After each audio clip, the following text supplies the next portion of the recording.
In this video, I'm going to go over how to do a portfolio using Adobe Acrobat. Right, so if you already have a portfolio, go ahead and find it and open it. If not, then follow these directions. You're going to click on the Start button and find Adobe Acrobat. If it's not in your list because you've already used it, just go ahead and type in Adobe and open it up. All right, so you're going to create a PDF portfolio.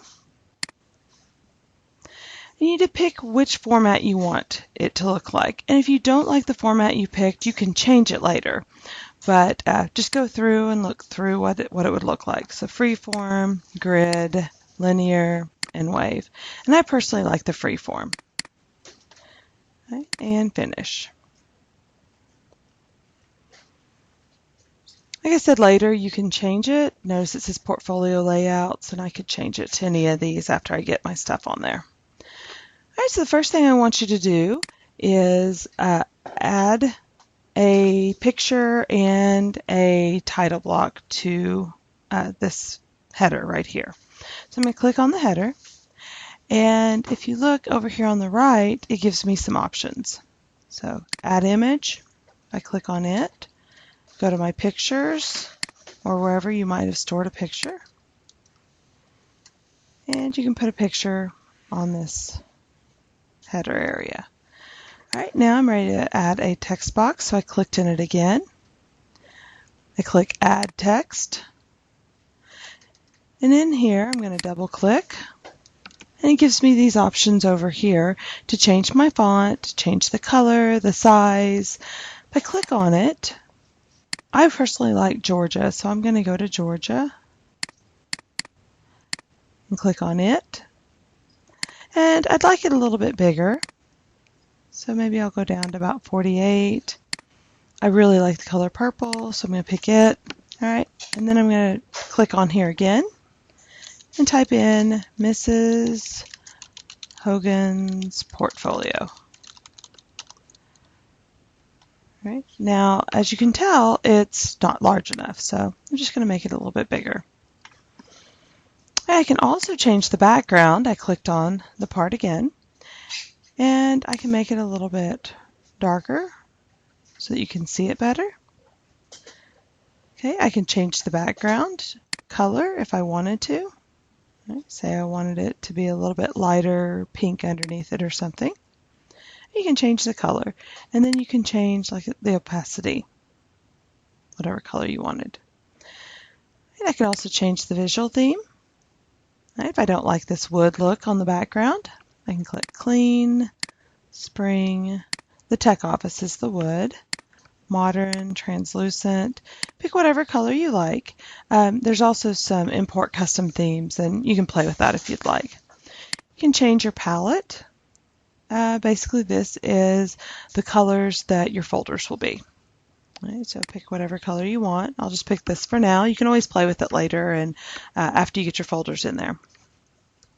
Okay, so now we're ready to add a folder.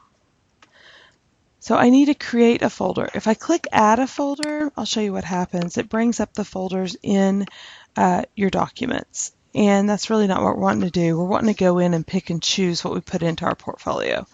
Hit Cancel. So I'm going to create a folder. You're going to name this either Intro to Engineering Design or Principles of Engineering, depending on what class you're in. So Intro to Engineering Design. Right. And if you're in Principles of Engineering, you would obviously put Principles of Engineering here. It's going to show up. And this is where you can tell about your color palettes. Pick whichever color you like.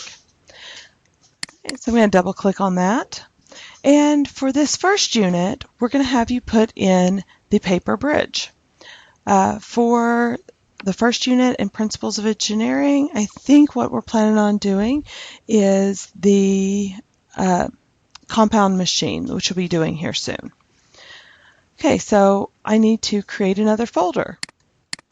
And I'm going to name that folder for principles of engineering, I would put compound machine or SMET machine, which is what the activity is going to be called. For intro to engineering design, I'm going to call it the paper bridge.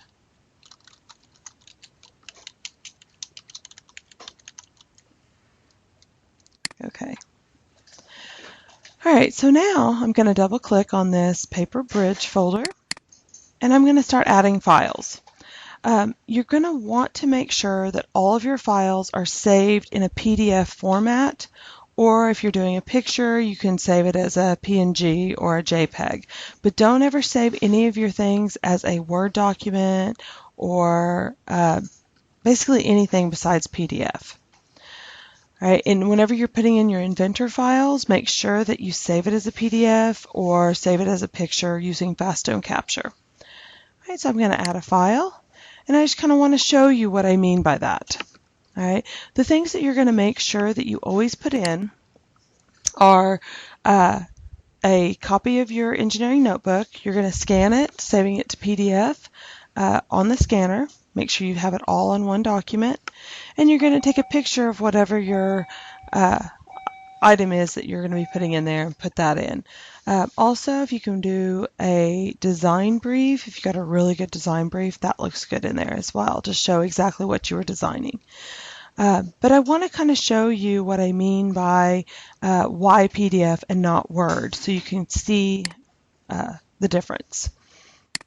Okay, so say I go in and take like the key terms. Here is a PDF version, and here is the Word version. I want to show you the difference here.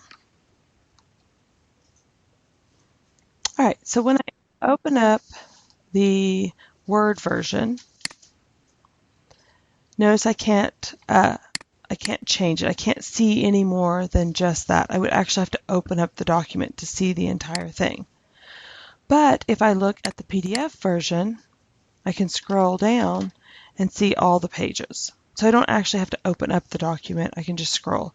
And the whole point of this portfolio is so that you can give it to a college. Maybe you're trying to get some credit for your classes, or you're trying to get a job, or something you're wanting to use this information so that someone can look at it. You want to make it as easy on them as possible so that they want to look at your portfolio. They want to look at everything in it and hopefully give you that internship or that job or whatever. Okay, so try to fill it with all of your best works. If I give you back something that is not right, make sure you change it and then put it in your portfolio. Correct anything on there, so that way you're definitely using your best works. You're putting your best foot forward, trying to get this internship or job or credit for your college classes or whatever. Okay, this is the end of this video. Let me know if you need any help.